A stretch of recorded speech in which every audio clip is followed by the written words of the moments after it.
This content comes with a listener discretion.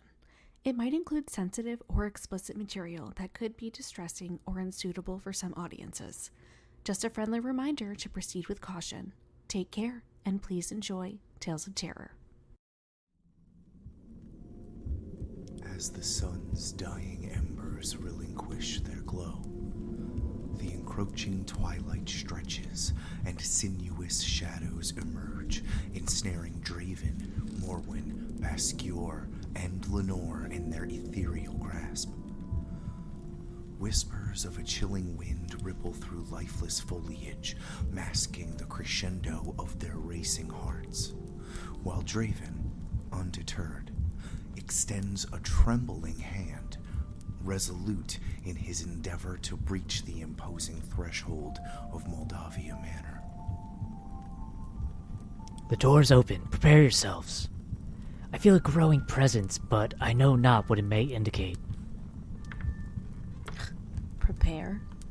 I am the hunter who lurks in the shadows, the true terror that awaits. Unseal the entrance, Warlock. We stand resolute. Maybe we should pause to consider... I suppose there's no time like the present.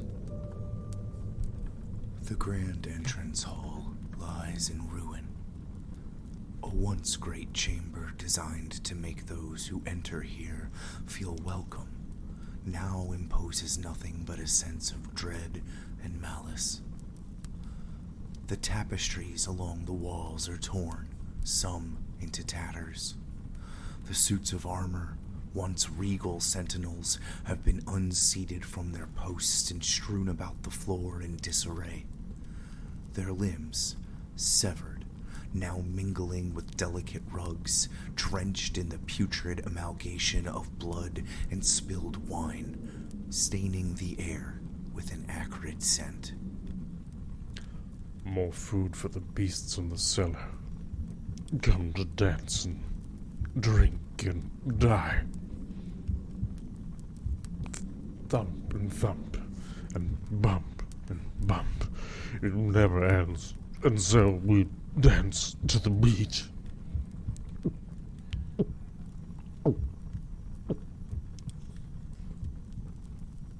Mr. Montresor Wind, once a paragon of vitality, now languished in a wretched state.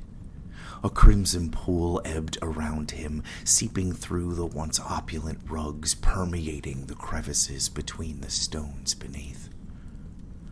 The unmistakable odor of coagulated blood clung to him, blending with the fouled trousers he wore, while the sickly sweet aroma of Amontillado wine mingled in the air. The very elixir he guzzled with abandon from the oversized bottle in his grasp. As the esteemed overseer of the venerable winery and its sprawling estate for a period spanning 13 years, his name echoed through the circles of the elite, his Amontillado wine renowned for its unparalleled flavor and intoxicating potency.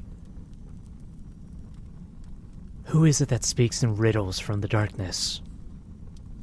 The skull on Draven's staff lets out a dull, hissing sound as the jewels in its eye sockets begin to glow a deep red, illuminating the chamber in a dull glow. Do not move. You are severely injured. Lie still. Allow me to put pressure on the wound. Baskia, the herbs. Now. At once. Here, allow me to take a look. Bascure deftly flings a satchel of restorative herbs to Morwen, her hands ablur as she anxiously pulverizes them, releasing their essence into a vial of shimmering silver liquid. Bascure drops to his knees, drawing near to Montresor Wind, his hands retrieving a luminous orb from the depths of his coat pocket. Carefully, he traces the orb along Montresor's body, his brow furrowed in concern as the mystical spear begins to unveil the extent of the man's affliction. In shadows deep, the wineglass gleams, its crimson hue a haunting theme, Sip with caution, for madness entwines this eerily vintage, chillingly dry.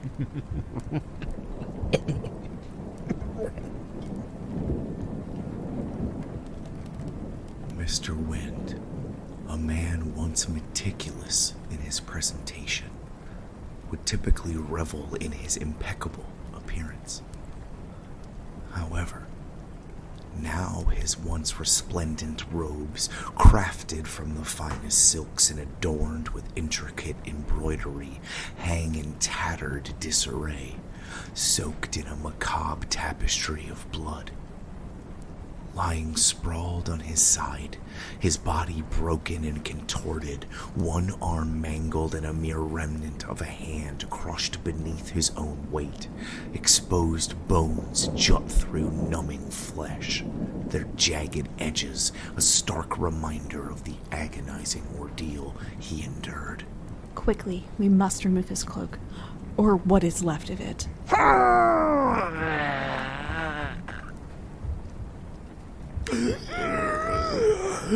Roll and slide into the earth, around and around and around until we become them and they become us. Feasting. Feasting. Something massive came through this hallway and crashed into this room. No man could have done this damage alone, and I see no signs of forced entry from the outside. Raven, there will be time yet to investigate the surroundings. This moment, however, requires that you put pressure on this man's wound. Now, if you please. Pressure? On that wound?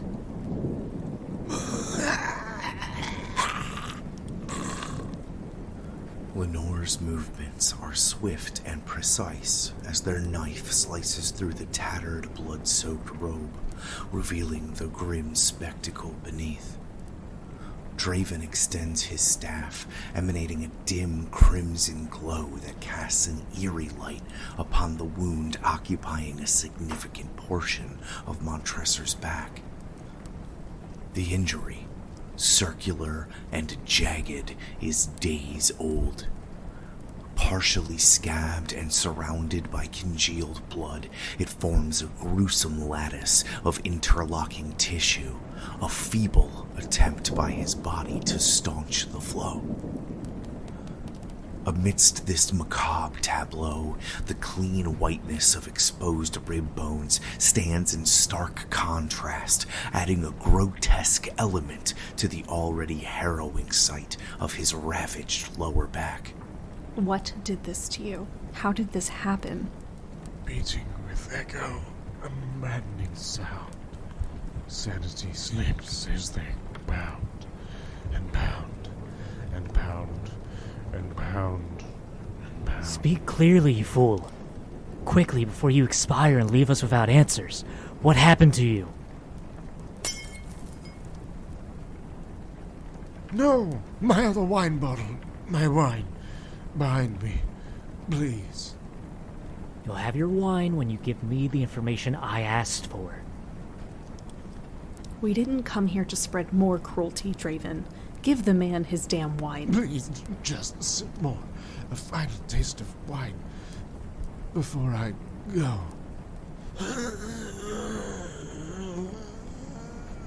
What a waste. We should move carefully here. Whatever it was that did this might still be here. A moment, Draven, if you please. Basquior delicately tucks his glowing orb into the safety of his pocket, intertwining his fingers as he bows his head in solemn reverence.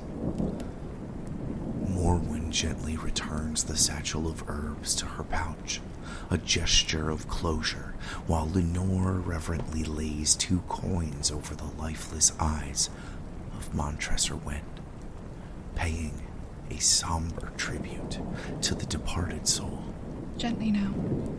Lay to rest in peaceful sleep, warm embrace in slumber deep. Are you finished? We need to continue on. I sincerely hope you aren't going to perform the last rites on every corpse we find. He was alive, Draven. He wasn't a corpse when we walked in here. Show some respect. He may be rude, but he's correct. We must continue on. The night is upon us. We may get along yet, Lenore. Silence fills the chamber as our party gathers at the ornate double door leading into the great hall. They stand, two in front of each door, Lenore and Draven, looking at each other in silence, and with a nod, carefully open the doors and reveal the horror within. In somber silence, a chamber draped in gloom, two figures stand guard within a haunted room. Lenore and Draven, their gazes interlace, a nod shared as dread paints each pallid face. With trembling hands, they part the doors with care to unveil the horror lurking, the nightmare's lair. Within the great hall, a sight macabre and dire, a feast for morbid eyes, fuel for souls of fire. Echoes of despair pervade the air so thick, as the shadows dance, casting spells both eerie and quick. In fear's domain, where dread and darkness reside, the spectre of horror cannot abide. By the gods! In all my time, I have seen nothing like this. Tread very carefully. Take a moment to adjust yourselves to the odor. Allow me to light the lanterns. Draven's whispered incantation sliced through the suffocating silence. An invocation that awakened the skull atop his staff. As if possessed, its eyes blazed with an infernal red glow, casting a sinister aura upon the scene. In response to this unholy call, the tall lanterns lining the walls sparked to life, their feeble flames illuminating the grotesque tableau within the great hall. The flickering light unveiled two long, oaken tables, their elaborate tablecloths tainted with the essence of decay, as if time itself has abandoned this forsaken space. The air is thick with the putrid stench of untouched, rotting sustenance, a feast laid out for guests who would never partake. The banquet has become a sordid playground for an army of rats, their hunger-driven frenzy transforming the furniture into a writhing sea of fur and claws. Squeals of delight mingled with the scraping of tiny feet as the vermin feast upon the uneaten remnants and the 5 lifeless bodies that lay strewn across the floor. Dark streaks of blood mar the cold, unforgiving stone beneath, telling a tale of unspeakable violence. The once pristine walls, their pure white now a distant memory, bore witness to a macabre canvas of horror. Each inch was splat with the grisly evidence of bloody handprints and arterial spray. The gruesome aftermath of a massacre that had unfolded within these cursed walls. In this unhallowed domain, where the presence of malevolence clung to every inch, Draven's incantation had summoned forth a haunting spectacle of despair. Lenore, have you still got those blueprints? We must use our directions carefully and open any closed doors with even more care. I have them. Take a look. These are the original blueprints. They may not be fully updated. From what I can see, there are kitchens to our left with access to the cellar on the far end of the ovens over here. Opposite the kitchens is the entrance to the main study, containing a staircase up to the second floor. The second floor contains the master and family chambers, as well as the gallery. Perhaps I should take a look at the corpses to determine the time and cause of death. Touch nothing yet, Baskier. Things are not right. I feel something strange here. An arcane magic, a trace of it that I do not recognize. Allow me a moment to find the correct orientation before we move on. Anxiety is a foreign intruder to the Fae, rarely found within their ethereal hearts. Yet, even for the resilient blood hunter, a few lifetimes cloaked in mortal guise could unravel the staunchest of fortitudes, leaving them perpetually on edge. Lenore, ever mindful of concealing this uncharacteristic vulnerability, has resorted to a reliable aid: their hand-rolled herbal cigarettes, a constant companion in their vigil. Quivering fingers, betraying their inner turmoil, reach out for the pack while their breath stays shallow and jagged. Amidst wavering determination, they pluck a slender cigarette, a talisman of respite. As the cylinder finds its place between their lips, they draw in a slow, deliberate inhale. At that moment, tendrils of smoke intertwined with their apprehensions, delicately veiling the weight of anxiety in a transient haze, offering a fragile sanctuary. What we need to do is find Ellie, dead or alive. We will move as one. We do not separate from each other. We must first identify these bodies. We will then sweep through the kitchens and the study before moving on to the second floor. Let's see who this poor woman at my feet could be. No. Manor, wait. Unasked questions hang heavily in the air. Why would a seasoned blood hunter quiver at the sight of a mere decomposing body? Could it be the unnerving tension of this particular predicament? Or perhaps the longing for the comforting rhythm of unmasking and pursuing creatures of the night? It might just be a fleeting instance of reckless bravado.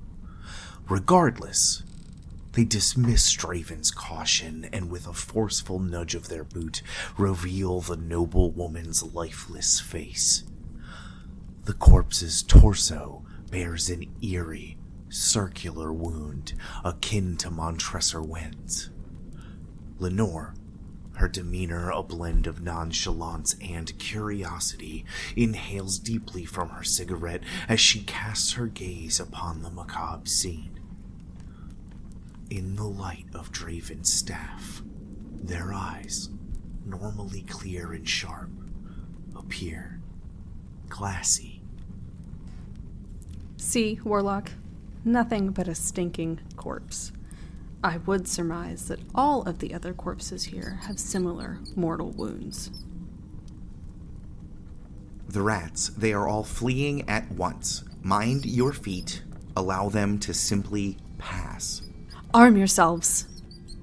With a single liquid movement, Lenore arms and loads their crossbow, holding it firmly in their dominant hand, arm extended, the other hand holding an ancient-looking dagger. At her feet, the corpse of the noblewoman rises with surprising speed and agility, the gaping and jagged circular wound in her torso spilling what is left of her decomposing entrails. With the honed skill and reflexes of a seasoned and gifted blood hunter, Lenore expertly shoots a silver-tipped bolt straight between the corpse's eyes, piercing through its skull as it advances. With a raspy exhale, the corpse takes one final step and collapses to its knees right in front of a seemingly triumphant Lenore. Focus on the others. I'll finish this one.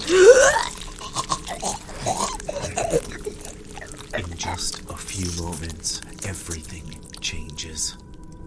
Confident that these enemies were as easily dispatched as a normal corpse animated through necromancy, Lenore drew their attention away from their prey to direct and perhaps comfort her companions. That momentary change of attention was all the time needed for the body of the noblewoman to lean back onto her arms, back snapping and cracking as the torso bends back to fully expose the jagged wound on her torso. The moment Lenore looks back, a great worm, pink and purple and sliming with putrid fluid, bursts forth from the circular wound, exposing a perfectly round row of saw-like teeth. The worm leaps forward as the corpse shambles to its feet, ankles breaking underneath. As the corpse grabs Lenore by their coat, the worm embeds itself within her belly and begins to feast. Go! Go, you feckless imbeciles! Now, while its attention is diverted, get to the study. What of the others? They are rising. What of Lenore? We must try and help them. Go! There's nothing we can do for them now. Use this opportunity to escape to the study. Look, the others are drawn to the fresh blood. Lenore's shout, coupled with the strong pull of fresh rivulets of the blood, seemed to hold the vile worm's attention. They take their final opportunity to embed their crossbow above the beast's gaping maw. There is a loud click, followed by a squelching, wet thump.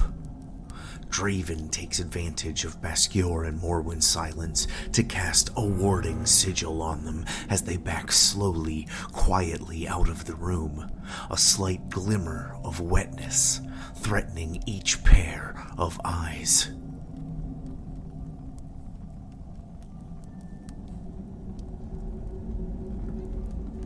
The kitchen staff. Anyone with a similar wound must be infected. We can't fight them all. Shadows embrace, departed souls find peace, memories linger, love's eternal lease.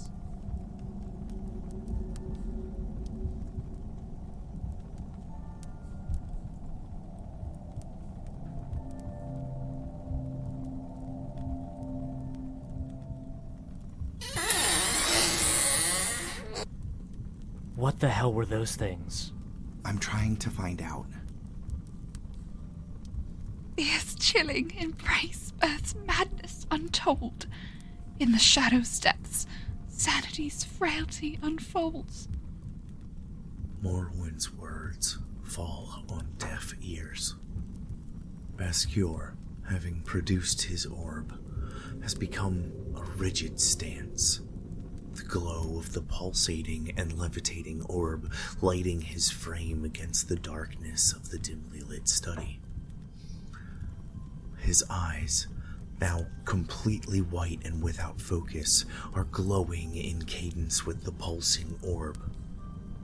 Draven, focused on illuminating the room by igniting the sparsely hanging lamps, hears the words of Morwen but does not recognize the danger in her growing madness. There. We are secure for the moment. There should be enough light to see the entire chamber. Those with our bloodlines need little light to see clearly, after all. Within the grand, Gothic study, adorned with somber elegance, arcane tomes stand sentinel upon dark oak shelves. The air carries whispers of forgotten secrets, stale and heavy with death. A towering grandfather clock, its hands frozen in time at precisely the hour of the masquerade, presides with solemnity, its pendulum swaying in a hypnotic rhythm. Cool stone floors, etched with tales of antiquity, echo each footfall, resonating with a sense of ancient power. In the center, A wrought iron spiral staircase crawls upward like a macabre dance. You must feel the same presence. Show me where to look, old friend. Draven's staff leaves his hand and gracefully floats in front of him. The crimson eyes of the skull flare into a dull glow as the staff turns to face the grandfather clock. I have no reference for those things out there. It is not necromancy, nor is it any naturally occurring parasite. I have no doubt that these worms are not from this plane of existence. I feel a great evil in this place. There, the clock. We must open it. The silence echoes each footfall as Draven makes his way across the stone floor to the clock. Behind the clock's facade, darkness thrives. Unleash not the rats, starving, their hunger alive. Draven, illuminated in the low light of the lantern glow, slowly begins to open the lower door housing the pendulum lyre. Once the latch is undone, the door flings open with force as hundreds of rats now move as one solid undulating mass of fur and flesh. It pours out and begins to swarm Draven around his legs and feet. Gather, dear friends, our feast draws near. With tranquil steps, let's cast off fear. No strife, no flight, but paths sincere. Escape this realm and find freedom clear. Thank you, Morrowind. Do not have a way with animals, and I certainly have no love for rats. Of course, Draven. We all have our unique skills. I just wish I could have done something to help Lenore. We all knew what we were signing up for. There is something here, inside of the clock. Inside the clock is lodged an ancient and fabled dagger, bearing a blade forged from shimmering obsidian, imbued with a spectral luminescence that flickers and dances in a haunting blue. Its hilt, adorned with intricate engravings of ancient runes, seems to pulse with a dark energy at the touch of a hand. The pommel, a mesmerizing gemstone resembling a hauntingly pale eye, gazes into the depths of the unknown, drawing the curious and the bold alike into its mystical grasp. Baron Renee was truthful when he said this place contains incredible artifacts. If my deductions are correct, this is the Ghost Eye Dagger, long lost to history. I have no need for this, and Basker seems to be armed enough for this task. Morrowind, here. Take the Ghost Eye. It may be of more benefit to you than the two of us. Morrowind nods and takes the blade from Draven, tucking it into her belt. The three of them begin to slowly make their way up the long, spiral staircase to the second floor of Moldavia Manor. As I ascend the wrought iron stair, in Gothic Manor's somber lair, each twist and turn an ascent to despair, to Librum's realm, where shadows flare. Librum is the youngest man to take on the title of Count in the history of the Pinewood Timberlands. At just 20 years of age, he filled the position after the untimely and sudden death of his much-beloved father, the circumstances of which remain a highly contested mystery. Librum was a frail and sickly child, to the shame of his father, a sporting man. Librum was raised mainly alone and by the staff of the manor, his dear mother having died in childbirth. He was known as being awkward but friendly and reclusive. Rumors have long been spread about his interest in the dark arts and arcane, and his hatred for his father. Deep into that darkness peering, long I stood there, wondering, fearing, doubting, dreaming dreams no mortal ever dared to dream before. He shut himself up in the master bedroom. I'd wager he's the one responsible for all of this. He may be a victim as well. He sounds like he's going mad in there. Shall we all find out? With a loud thud, Draven hits the base of his staff against the floor. Dust and chunks of loose debris are forced away from the source of his strike as the door to the master bedroom is flung open. The room is not fit for human habitation. Blood stains the walls in random patterns. The furniture and storage chests have been shattered and strewn about the floor, and a massive, downward-sloping hole sits where the bed should be.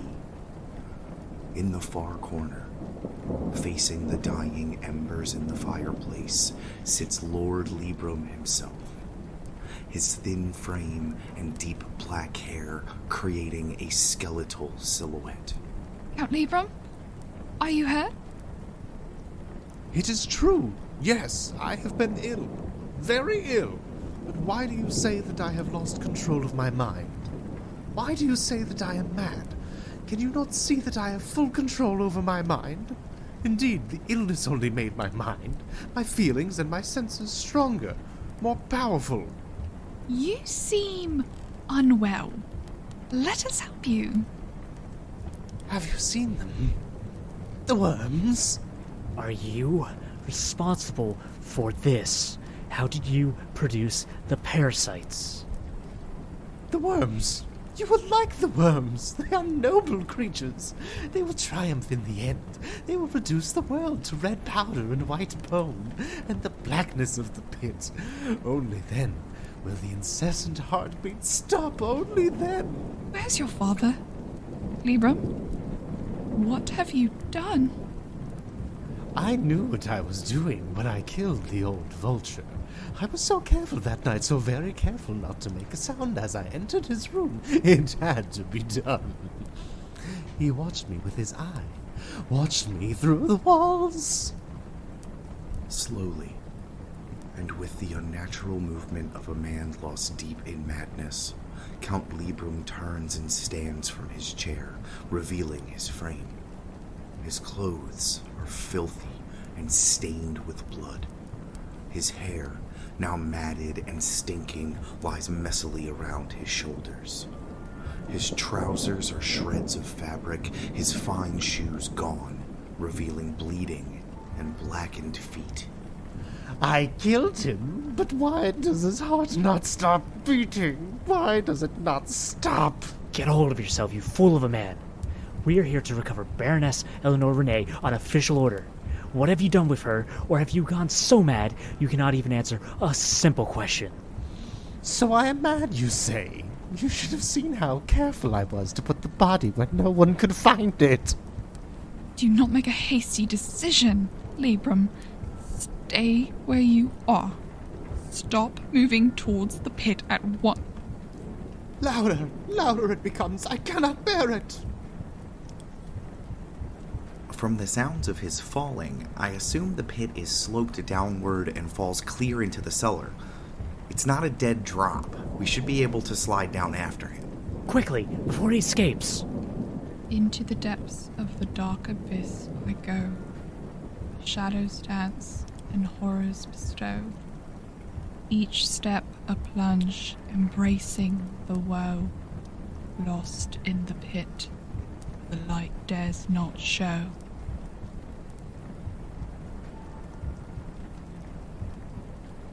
They venture into the abyss, a descent into uncharted depths. Slipping down the glistening stone, they plunge into the darkness beneath, discovering themselves ensnared within the bowels of Moldavia Manor's wine cellar. An overpowering miasma of aged wine and decaying flesh assaults their senses as our party adjusts their eyes to the oppressive darkness. Being all of fey blood, it is a matter of moments before their eyes adjust to the nearly impenetrable darkness. We've landed on something soft. Oh, by the gods, we've landed on... party gas. Well, it looks as though we have found the rest of the bodies. We must be careful to try and identify if the Baroness is among them. They've decayed extensively. Mind your footing. You don't want to get stuck.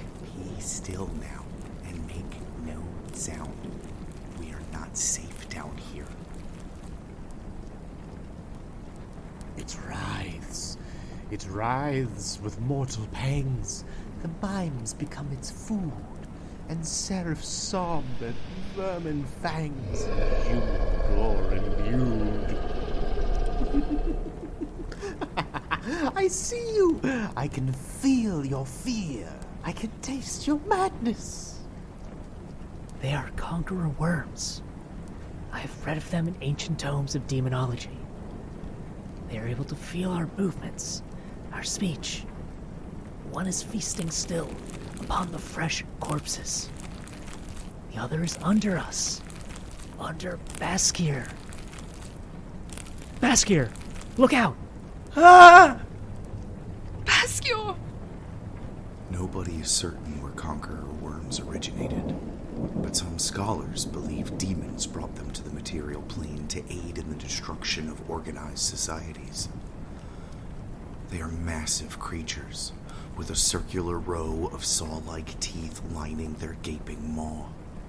They could easily swallow a man whole or tear them in half. The worms are drawn to madness, and they show up in places where the rule of law and reason is already at its most fragile. It would seem that the tales of Librum, driven to madness in his desperate quest to resurrect his deceased mother, and the macabre rumors that surround his patricide and descent into insanity, are true. The masquerade, it is now evident, was naught but a sinister ploy, an elaborate trap designed to ensnare the unsuspecting nobility of the pine woods, their succulent flesh a feast for the ravenous worms. The ground is strewn with lifeless bodies, their crimson essence adorning the stone walls like a sinister mural, while the trails of entrails snake across the desecrated floor. Broken and emptied wine barrels exude a pungent aroma of vinegar, mingling with the nauseating stench of decay. Gods, it swallowed him whole. Morrowind, with me, behind the stone wall. No, gods, no. Gods above, shield my cherished friend. Keep them safe until the end. Baskior, no. Not you. Not you. Morrowind, listen to me. I will keep the Hungry One distracted. Do as much damage as you can. Keep this worm's attention on you. We shall deal with Librum after the worms. Through a circle that ever returneth into the self-same spot, and much of madness and more of sin, and horror the soul of the plot. In rage's fire I fiercely burn, vengeance sworn for every turn. Conqueror, beware my wrath storm, for your demise I shall perform. The essence of a bard's mastery resides in their ability to breathe life into expression. Whether through the written word, spoken verse, melodic song, skilled instrumentation, or captivating dance, their magic blooms within the realms they create. Morwen, a bard of extraordinary prowess, hails from a lineage steeped in potent enchantment, weaving a tapestry of magical power with every performance, whether in the solitary embrace of silence or the grand embrace of a spellbound audience. Tonight, her words surge forth, fueled by a tempest of rage and fear. For years, Morwen has clung to Baskior's side, narrowly evading the clutches of death. Complacency seeped into her bones, a false sense of invincibility shattered now by this horrific sight. Witnessing her loyal companion devoured whole, Morwen's prayer of vengeance escapes her lips, resounding with raw potency. The incantation ignites a primal spell, its core intertwined with the mystical ghost eye dagger. Compelled by its growing power, she reaches out, lifting the blade to meet her gaze as its luminescence intensifies and a resonating vibration permeates the air. Cut him free. Cut the worm. Cut them. Not Pasca, you monster! In igne consumere. No, my beloved conqueror of my exquisite worm. Alas, you've taken him, reduced to naught but smouldering ash. I'll gut you. I'll cut him out of No! Morwen's grip tightens upon the hilt of the ghost eye dagger, an electric surge of power coursing through her veins. Consumed by immense bloodlust and fury, her body and soul intertwine in a maelstrom of sensation, urging her to slice and rend. With lightning speed, she propels herself from behind the protective veil of a low stone wall, deftly evading the onslaught of the conqueror worm and its wicked rows of serrated teeth. Empowered by the dagger's might, Morwen defies gravity, soaring through the air and thrusting the blade deep into the writhing belly of the monstrous worm.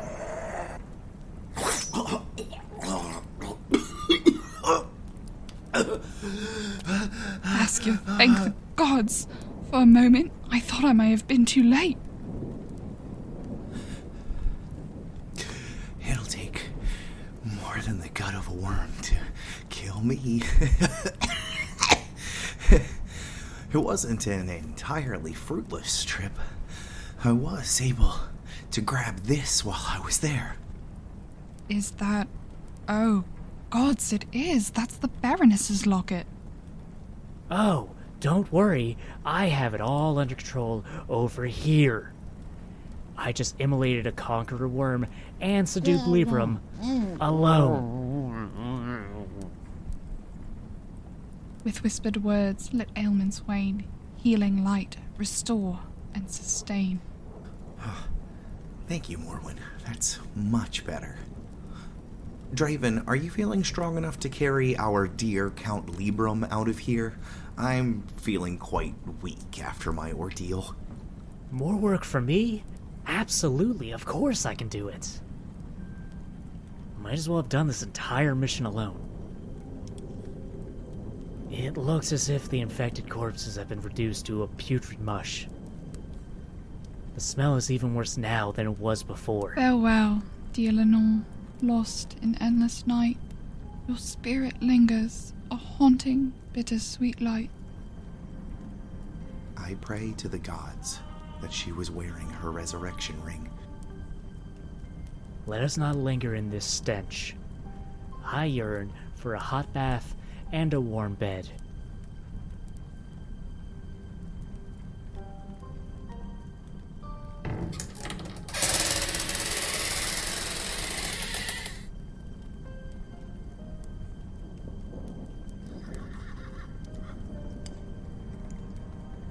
Morwen, I was brave, just like Lenore said.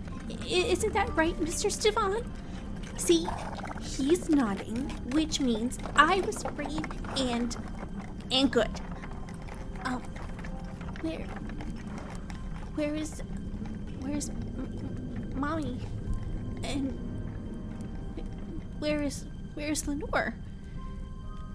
Who is that man, and why is he tied up? I'm so sorry, Jenny. Your mother and Lenore are both gone now. We are going to take you with us to meet the good Baron Renee. He is not like Count Libram. He is kind and he will take care of you. It is a short journey, and there is plenty of hot food ready for us when we arrive. Come along, child.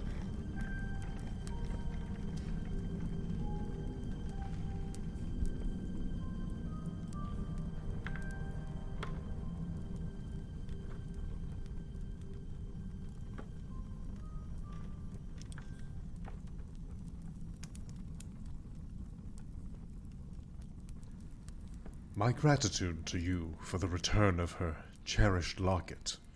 I have dispatched a squadron to recover the remnants of my dearest Ellie and any other unfortunate souls that lie in that accursed place. Once their solemn task is complete, the estate shall be reduced to ash. When spring awakens, my most skilled arborists and druids will toil to heal the land and dispel any lingering curses. Libram Moldavia lives still, imprisoned in my dungeon, where he shall languish till his final days. Our attempts to extract information have faltered, for he has succumbed to a madness we have dubbed Echo Fever. It appears its influence has touched you all, including the young Jenny, albeit in a milder form. Before you depart, our healers shall attend to you, armed with a remedy to halt its advance. As a testament to your service, I hereby declare you all Constables of the Pinewood Timberlands, and present this writ as evidence. 50 gold coins shall be added to your bounty, in addition to our agreed-upon compensation for the capture of Libram. And what will become of the child? There's a good lad. Fear not for young Jenny, for she receives the utmost care and nurturing. Within these walls our finest instructors shall impart knowledge upon her as she blossoms. When the time is ripe, a rightful title shall be bestowed upon her.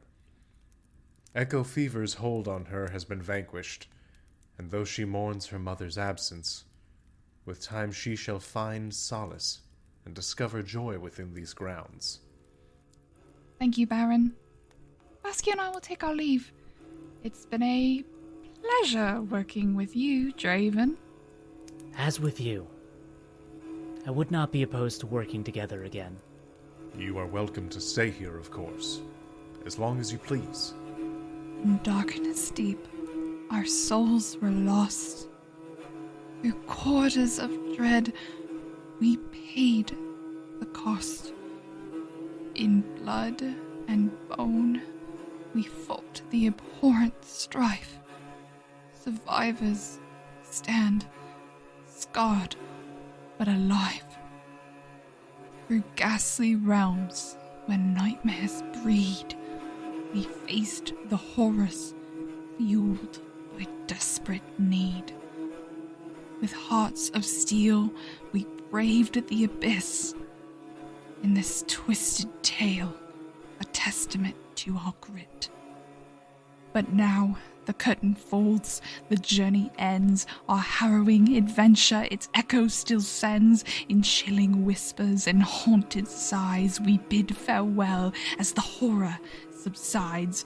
Though scars remain and memories haunt, we emerge from this darkness fearless, undaunt. For we have beaten back our fears and conquered the darkness, stained with our tears.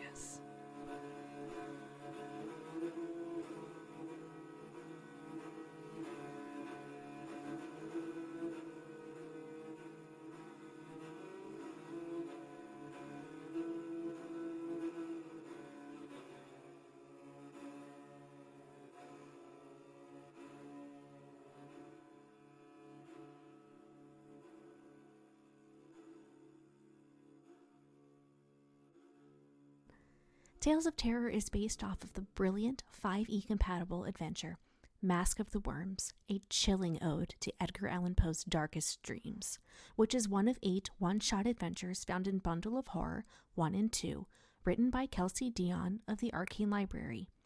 We appreciate her blessing to use this bundle as a basis for our current anthology. Extra special thank yous to our resident artist, Blushing Beardy, our VO talents, E, K, and L, and of course, all of you. Want to be a part of an upcoming adventure?